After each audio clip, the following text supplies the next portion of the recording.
Friends, कैसे हैं आप सब? आई होप आप सब अच्छे होंगे। तो जी ये है 5 बजे का टाइम और मैं आ चुकी तो दाल में से कंकड़ बीनने। और पहले मैंने ले लिया है पानी, तो पहले पानी पी लेती हूँ। ये है वो दाल मसूर की जो मेरे अपने ही किचन गार्डन में हुई थी, वही दाल है ये। और इसी को मैं आज बनाने वाली हूँ, तो इसको साफ़ कर लेती हूँ पहले, क्योंकि कोई ना कोई पत्थर जो होती है, अपनी दाल जो होती है, उसे कितना भी साफ़ कर लो तो उसमें फिर भी कोई ना कोई कंकड़ रह जाता है। तो जी मैं पहले कर लेती हूँ दाल साफ़, फिर करती हूँ आपके साथ ढेर सारी बातें।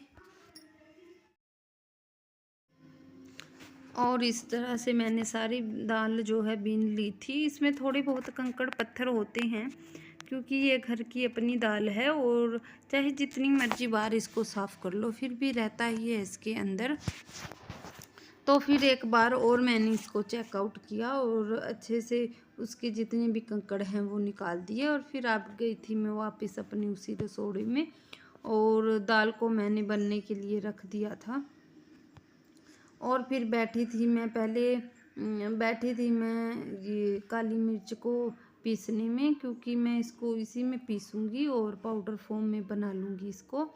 तो थोड़ा काम भी लगा रहता है, मिक्सी में भी ये अच्छी तरह हो जाता है, बहुत बारीक हो जाता है पाउडर, लेकिन काम के करके मैंने इसमें पा लिया ये, क्योंकि काम जितना हाथों से हो सके उतना ही अच्छा है, क्योंकि ज़्यादा आराम भी शरीर के लिए ठीक नहीं होता। तो इसी तरह से मैंने इसको अच्छे से पाउडर बना लिया था और फिर इसको मैंने शहद के अंदर मिला दिया था। वैसे मेरे पास पतंजलि वाला शहद था, तो मैंने उसी में मिलाया इसको, क्योंकि बच्चों को थोड़ी खांसी सी हो रही थी और जब थोड़ी खांसी होती है तो मैं इसी को देती हूँ, क्योंकि जब ज़्यादा हो जाती है फिर नहीं जा पाती है वो।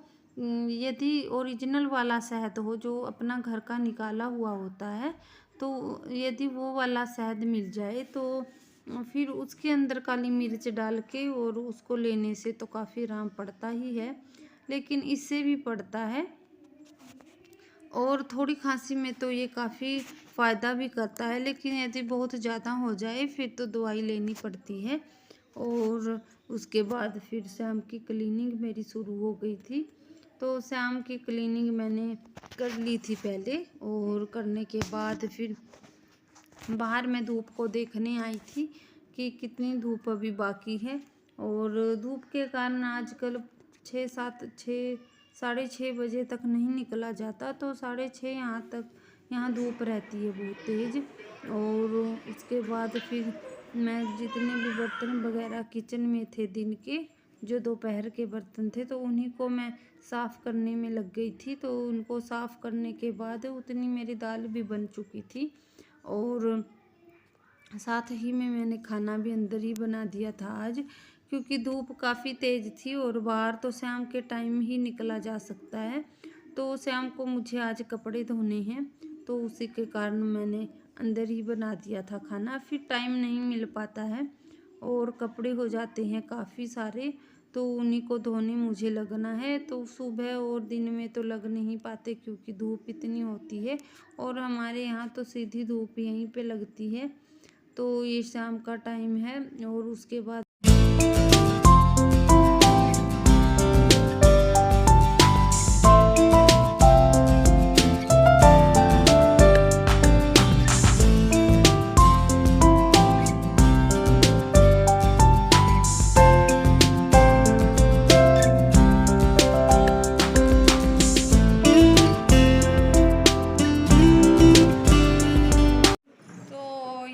जी नेक्स्ट डे, और सैटरडे का दिन है ये।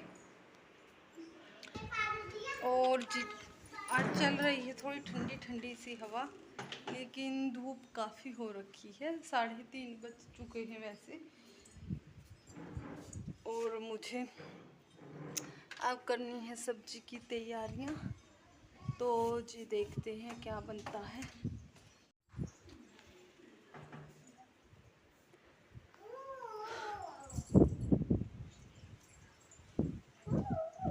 फिर से आ गए हैं जूसी रसोड़े में और बना लेते हैं भाई खाना। तो खाने की तैयारी अभी से शुरू करनी पड़ेगी, तभी रात तक खाना बनेगा, क्योंकि बच्चे जल्दी मांगने लग जाते हैं और फिर बन नहीं पाता है एकदम से। तो फ्रेंड्स, इसी के साथ अपने ब्लॉग का एंड करती हूँ। आपसे मिलती हूँ एक और नए ब्लॉग के साथ। तब तक के लिए बाय बाय।